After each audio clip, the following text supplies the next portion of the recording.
আসসালামু আলাইকুম সুপ্রিয় দর্শক শ্রোতা, আশা করি সকলে ভালো আছেন। আজকে আপনাদের মাঝে নতুন একটি ভিডিও নিয়ে উপস্থিত হলাম। আজকের ভিডিওটি হলো যে 2021 অর্থাৎ 2021 সালে যে আপডেট নিউভাবে যে কীভাবে পুকুর প্রস্তুতি করা হয় এই সম্পর্কে আপনাদেরকে বিস্তারিত এই পুরো ভিডিওটিতে তুলে ধরা হবে।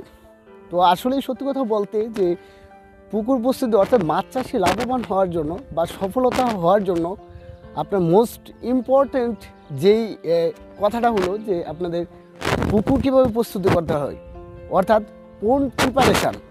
সেক্ষেত্রে প্রথম ধাপ আপনাদেরকে যে কীভাবে পুকুর প্রস্তুতি করা হয় সেই বিষয়গুলো অর্থাৎ কীভাবে প্রথম ধাপ হিসাবে এবং কীভাবে মাছ চাষে সফলতা অর্জন করবেন এমন কিছু গুরুত্বপূর্ণ টপিক স্টেপ বাই স্টেপ তুলে ধরা হবে। তবে তার আগে যারা আমার চ্যানেলটিতে নতুন আসছেন তারা আমার চ্যানেলটি সাবস্ক্রাইব করুন। মাছ চাষ সম্পর্কে খুঁটিনাটি তথ্য সবার আগে পেতে আমার চ্যানেলটি সাবস্ক্রাইব করে পাশে থাকা বেল আইকনটি ক্লিক করুন এবং ভিডিওটি ভালো লাগলে শেয়ার করুন।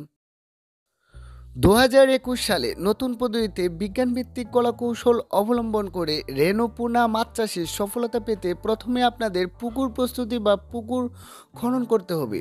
ইতিমধ্যে দেশের বিভিন্ন জায়গায় ছড়িয়ে ছিটিয়ে পড়েছে মাছ চাষ। এরই মধ্যে অনেকে মাছ চাষে সফলতা অর্জন করে দেশ এবং দেশের বাহিরে আমিষের চাহিদা পূরণ করেছে। আজ আপনাদেরকে কিভাবে মাছ চাষে সফলতার প্রথম স্টেপে দেখাবো কিভাবে পুকুর খনন করতে হয় এবং কিভাবে রেণুপোনা চাষে পুকুর প্রস্তুতি করা হয়। পুকুর খনন করার সময় যে বিষয়গুলো খেয়াল রাখতে হবে তা আমাদের দেশের অনেকেই মাছ চাষিরা জানে না। বর্তমান সময়ে আমাদের দেশে ব্যাপক হারে মাছের চাষ করা হচ্ছে। মাছ চাষ করার ক্ষেত্রে পুকুর খননের একটি গুরুত্বপূর্ণ বিষয়। আসুন আজকে জেনে নেই পুকুর খনন করার সময় যেসব বিষয় খেয়াল রাখতে হবে সেই সম্পর্কে।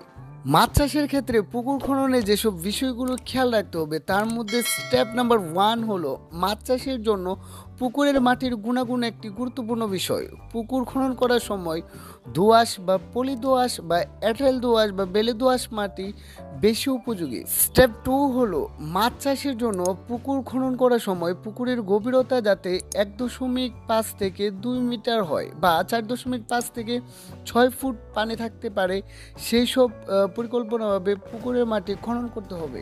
স্টেপ 3 হলো মাছ চাষের জন্য পুকুর খননের সময় খেয়াল রাখতে হবে যাতে পুকুরের পাড় ডালু করে বাঁধাই করা হয়। পুকুরের পাড় ডালু না করে বাঁধলে নানা অসুবিধায় পড়তে হয়। তবে পাড়ের চূড়া পুকুরের ভেতরের অংশের তুলনায় বাইরের দিকে ডালু রাখতে হবে। তবে খেয়াল রাখতে হবে বৃষ্টির পানি গড়িয়ে পুকুরে যাতে না আসে, এতে করে পুকুরের পরিবেশ ভালো থাকার পাশাপাশি পাড় ভেঙে না পড়ে। আপনারা দেখতেই পাচ্ছেন যে কিভাবে কি সুন্দর করে পাড় মেরামত করা হচ্ছে। স্টেপ 4 হলো মাছ চাষ করার ক্ষেত্রে পুকুর খনন করার সময় পানি পরিবর্তনের ব্যবস্থা রাখতে হবে। নিয়মিত পুকুরে পানি পরিবর্তন ব্যবস্থা রাখলে মাছ চাষের পুকুর পরিবেশ ঠিক রাখে। সুপ্রিয় দর্শক শ্রোতা, আপনারা যদি একটু লক্ষ্য করেন দেখতেই পাচ্ছেন যে আশেপাশে যে পাইপ রাখা হয়েছে এই পাইপ দিয়ে যখন পুকুরের উপরের তলায় যদি শ্যাওলা পড়ে যায় সেই শ্যাওলার অর্থাৎ পানিগুলো বাহির করার একটি সিস্টেম, এভাবে যদি আপনারা পুকুরে এই সিস্টেমটা রাখেন তাহলে অবশ্যই মাছ চাষের ক্ষেত্রে কোনো বাধাগ্রস্ত হবে না এবং মাছ চাষে সফলতা হবেন 100%। স্টেপ 5 পুকুর খনন শেষ হওয়ার পরপরই পুকুরের পাড়ে গাছ লাগিয়ে দিতে পারেন। এক্ষেত্রে দূর্বা বা নেপিয়ার গাছ সবচেয়ে বেশি উপযোগী। এতে করে পুকুরের পাড়ের মাটি সহজে ভেঙে যাবে না বা বাহিরের পানি পুকুরে প্রবেশ করতে পারবে না। এছাড়া পুকুরের পাড়ের গাছ গবাদি পশুকে খাওয়ানো যাবে। ভিউয়ার্স, এই পুরো ভিডিওটিতে যে আদর্শভাবে পুকুর খনন পদ্ধতি বা পুকুর প্রস্তুতি দেখানো হলো, এভাবে পুকুর প্রস্তুতি করলে আপনারা মাছ চাষে সফলতা হবেন 100%। ভিউয়ার্স, রেণুপোনা চাষে পরবর্তী ভিডিও পার্ট সবার আগে পেতে আমার চ্যানেলটি সাবস্ক্রাইব, লাইক, কমেন্ট করে শেয়ার করে সবাইকে দেখার সুযোগ দিবেন। পরবর্তী ভিডিও দেখার জন্য আমার চ্যানেলটির পাশে থাকবেন। আজকে এই পর্যন্ত, ভালো থাকবেন, খুদা হাফেজ।